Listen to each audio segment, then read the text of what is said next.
नमस्कार दोस्तों, स्वागत है मेरे चैनल में। दोस्तों आपको दिखाना चाहता हूँ, एक प्लान दिखाना चाहता हूँ। प्लान से रिलेटेड कुछ इंपॉर्टेंट पॉइंटेड आपको बताना चाहता हूँ। साथ में कुछ बिल्डिंग से रिलेटेड वर्क की बात करना चाहता हूँ। दोस्तों चैनल में बने रहने के लिए सबसे पहले चैनल को लाइक और सब्सक्राइब कर लीजिए। और दोस्तों मैं बताना चाहता हूँ कि जब भी आप किसी भी पॉइंटेड में बात करते हो कि बिल्डिंग्स में रिलेटेड बहुत सारे लोगों को इशू रहता है कि बिल्डिंग्स को आज के डेट में किस तरह से बनाना है, कंपोजिट स्ट्रक्चर बनाना है या हमें स्ट्रक्चर फ्रेम स्ट्रक्चर बनाना है। सबसे पहले पॉइंटेड वाली बात ये आती है कि आज के डेट में जो बिल्डिंग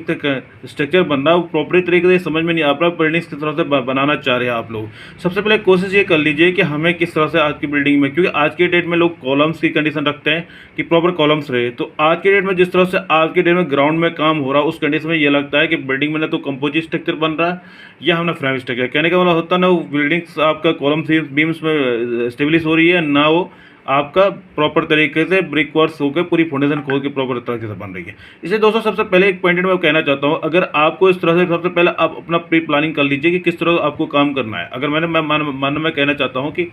मुझे अगर स्ट्रक्चर बनाना है तो स्ट्रक्चर किस तरह से होना चाहिए, स्ट्रक्चर से रिलेटेड पूरी डिटेल ले लीजिए। स्ट्रक्चर किस तरह से बनता है उससे प्लानिंग करते हुए कि आर्किटेक्ट से डिस्कसिंग करने के बाद उसके बाद आप ये पता कर लीजिए स्ट्रक्चर में क्या क्या कंडीशन आती है, किस तरह से बीम्स आते हैं, किस तरह स्ट्रक्चर बनेगा, वो प्रॉपर तरीके से जान लीजिएगा। अगर ये कंडीशन नहीं होती तो दोस्तों बहुत सारे रियल पॉइंटेड होते हैं कि आप प्रॉपर तरीके से एक बिल्डिंग्स को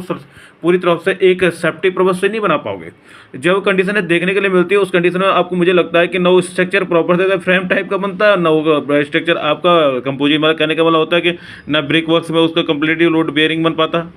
तो उसका सबसे पहले यही पॉइंटेड आपने देखना है, ये कॉलम लग रहा है, कॉलम की कंडीशन है, जितनी भी सारी कॉलम की कंडीशन हम लगा रहे हैं यहाँ पर, उस कंडीशन में सबसे पहले हमें क्या करना है, ये टैली करना है कि हमें भाई फ्रेम स्ट्रक्चर करना है। तो उसके लिए सबसे पहले क्या करना पड़ेगा, आपको फुटिंग सेक्शन लेना पड़ेगा। फुटिंग सेक्शन का मतलब होता है कि हमें खुदाई करनी पड़ेगी 5-5.5 फीट, और हाथी पाँव का मतलब मैंने बोला हाथी पाँव बोला, इस तरह से स्ट्रक्चर नीचे से इस तरह से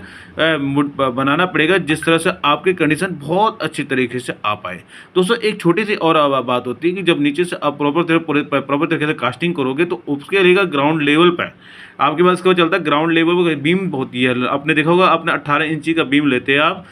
लोग 18 इंची का बीम बनाते हैं। 18 इंची का बीम बनाने का मतलब होता है कि जितना भी लोड आपका ब्रिक वर्क का जो लोड आएगा वो लोड आपका कहाँ जाएगा, वो कॉलम पर जाएगा दोस्तों। अब कॉलम पर जब लोड जाएगा तो उस कंडीशन में आपको क्या करना है दोस्तों, उस तरह से आपको कॉलम को आप बहुत बेहतरीन तरह से कास्टिंग करनी है जिससे वो पूरे बिल्डिंग का लोड उठा पाए कॉलम। तो आज के डेट में इस फ्रेम स्ट्रक्चर का मेन मकसद होता है कॉलम को प्रॉपर तरीके की कास्टिंग करना, उसका फुटिंग सेक्शन मतलब फुटिंग सेक्शन उसका नीचे खुदाई करने के बाद किस तरह से कास्ट करना, ये बहुत इंपॉर्टेंट वाली बात होती है। दूसरी बात ये है चीज़ दोस्तों कि उसके बाद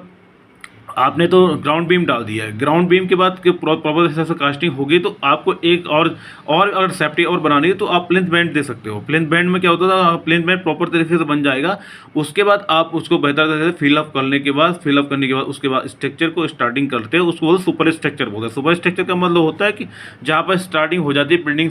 को लगना बजा कि अब बिल्डिंग क्या स्टार्ट हो जाएगी ऊपर के